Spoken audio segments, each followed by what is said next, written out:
नमस्कार मित्रांनो, माझं नाव अभिजित आणि या नवीन व्हिडिओमध्ये आपलं सर्वांचं हार्दिक स्वागत आहे। आज काल आपण बघितलं की कालच व्हिडिओ मी पोस्ट केला ॲक्च्युली फिशिंगचाच व्हिडिओ होता, हिंदीमध्ये पोस्ट केलेला होता, पण आज मराठीमध्ये करतो आहे। आणि एका मित्राची मला कमेंट्स आली कालच्या व्हिडिओला की तू मराठीमध्ये व्हिडिओ बनवत जा, म्हणून त्याच्यासाठी मराठीमध्ये व्हिडिओ आपण बनवतो आहे आजपासून। आणि फिशिंग सिरीज कंटिन्युअसली करणार आहोत। आता आपण आलो आहे सर्जेकोट पिरावडी या ठिकाणी, आणि पिरावडी या ठिकाणी आल्यानंतर आता आम्ही फिशिंग करणार आहोत। फिशिंग कशी केली जाते ॲक्च्युली पारंपरिक पद्धतीनेच करणार आहोत आणि स्वतः मी करणार आहे। तर तुम्हाला बघायला खूप मजा येईल अशी अपेक्षा करतो आणि व्हिडिओला सुरुवात करतो।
तर आपण बघू शकता मला चरचा नावाचा मासा भेटला इथे, जवळून दाखवतो। पहिल्याच गरीला मिळाला आहे। आता नेक्स्ट गरीसाठी मी परत जातो आहे, बघूया काय भेटते।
आली होती ॲक्च्युली, आणि मी जोरात खेचण्याचा प्रयत्न केला तर सरळ होऊन आली गाडी. आता काढून दुसरी लावायची.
सपोर्ट करा. पहिल्यांदाच मराठीमध्ये व्हिडिओ बनवते मी.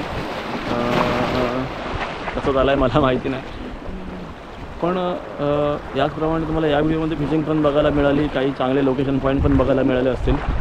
तर असेच नवीन नवीन जागांवरती आपण जाणार आहोत. एक एक जागा आपण व्हिजिट करतो आहे, कारण आता काल आपण सर्जकोट जेटीला फिशिंग केली होती. आज आपण आलो आहे पिरावाडीमध्ये. उद्या सुवर्णकडा रॉड फिशिंग तुम्हाला दाखवायची आहे, रॉडने फिशिंग कशी केली जाते. आता कसं आहे की प्रत्येक जागेवरती तुम्हाला वेगवेगळे मासे बघायला मिळतात. म्हणजे काल आपण बघितले तांबोशी कशी मिळते, पालू, कोकरी असे मासे बघितले होते. म्हणजे सर्जकोट जेटीवरून मिळणारे मासे इथे तुम्हाला चरचा मिळतात. पालू, तांबोशी, गोबरा असे पण मासे मिळतात. कड्यावरून पण खूप वेगळ्या प्रकारचे मासे पकडले जातात. तर आपण ते पण एक वेगळा एक्सपिरियन्स घेणार आहोत. दुपारचा 1 वाजला आहे, भूक लागली आहे, आणि आम्ही 1-1.5 तास इथे फिशिंग केल्यानंतर फक्त एकच मासा लागला आहे, आणि त्यामुळे आपण आता परत चाललो आहे. ॲक्च्युली हा जो सीझन आहे तो ह्या मासेमारीचा नाही आहे, म्हणजे हुकाने फिशिंग करण्याचा नाही आहे. ॲक्च्युली पावसामध्ये जर तुम्ही याल इथे, पण संपूर्ण इथे माझ्या मागे बघताय तुम्ही त्या भागामध्ये संपूर्ण मासेमार लोक आपला गळ घेऊन मासे पकडण्यासाठी आलेले असतात. कारण त्या सीझनमध्ये तुम्हाला मोठे मासे मिळतात इथे. ॲक्च्युली काल तुम्ही बघितलं तांबोशी मिळाली मोठी, तसेच प्रकारचे मोठे मासे मिळतात. पालू, तांबोशी, गोबरे किंवा कोकरी अशा प्रकारचे मासे तुम्हाला इथे मिळतात. ॲक्च्युली त्यावेळेला आपला संपूर्ण मच्छीमारी धंदा बंद असतो. म्हणजे आपली बोट जी आहे ती आपण समुद्रामध्ये घेऊन जाऊ शकत नाही, एवढ्या मोठ्या प्रचंड प्रमाणात मोठ्या लाटा असतात. त्यामुळे उदरनिर्वाह करण्याचं साधन म्हणून हा एक पर्याय असतो की इथे यावं. याला मालवणी भाषा म्हणजे आमची सर्जकोटची लोक पिरापाटचा भाग बोलतात. म्हणजे माझ्या मागे बघा इथे पीर बाबाचा दर्गा आहे, आणि पिरा पाठचा म्हणजे मालवणी भाषेमध्ये जर बघायला, पाठचा म्हणजे मराठी भाषेमध्ये मागचा असा विषय असतो. पिरा काही जातं गरव कोणी विचारल्यानंतर आपण सांगतो की आम्ही आता पिरापाटी जातो. तर असा हा एक स्पॉट आहे, याला विशिष्ट अशी एक नाव आहे, म्हणजे पिरापाटी चल्लम गरव. तर हा जो भाग आहे तो पिरावाडी भागामध्ये येतो ॲक्च्युली. ठीक आहे, या व्हिडिओमध्ये एवढंच काही. पण हा व्हिडिओ तुम्हाला आवडला असेल तर लाईक करा, शेअर करा आणि सबस्क्राईब करा. तोपर्यंत तुम्ही रजा घेतो. भेटूया पुढच्या व्हिडिओमध्ये. Bye bye.